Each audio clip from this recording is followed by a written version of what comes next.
The second word from the cross comes from Luke chapter 23, beginning in verse 39.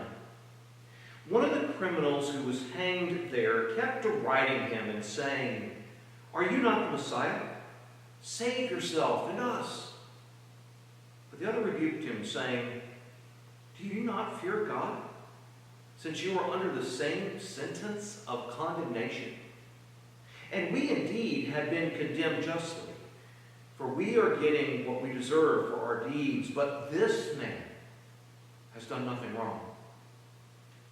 Then he said, "Jesus, remember me when you come into your kingdom."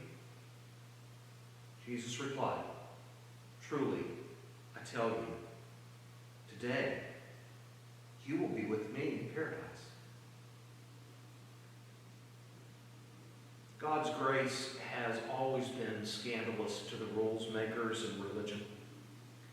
The rules makers want to make sure that only those who meet certain criteria can actually find God and grace.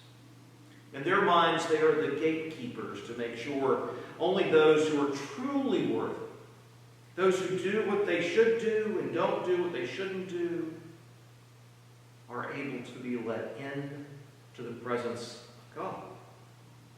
That's why the story of the thief on the cross is so difficult for them. The thief did not have time to enroll in Sunday school. He didn't get his offering in that week. He certainly did not have on what would be considered proper clothes for worship.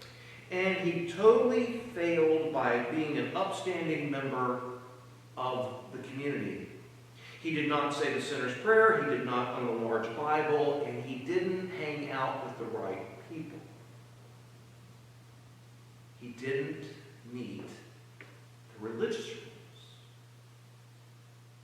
What he did was he asked for mercy from Jesus. And he is the first one home. The first one to enter heaven because of Jesus' mercy. I've been very fortunate in my journey to have a lot of great teachers. And one of them said to me very early on in my training, "Grace plus anything, it's not grace." During this Holy Week, the thief is our example of God's amazing, somewhat scandalous grace. God desires from each of us a humble recognition that we cannot save ourselves. An understanding before God that we cannot make ourselves righteous and good enough to be in the presence of God. And a recognition that left to our own guidance, our own choices, we will actually destroy ourselves. Maybe not falling into stealing or other crimes. But just as surely as the thief on the cross, without the grace of God, we'll all end up in a desperate place. Jesus, remember me. Jesus, by your mercy and your grace, allow me to stay with you. Jesus, I can't do this. I need your mercy.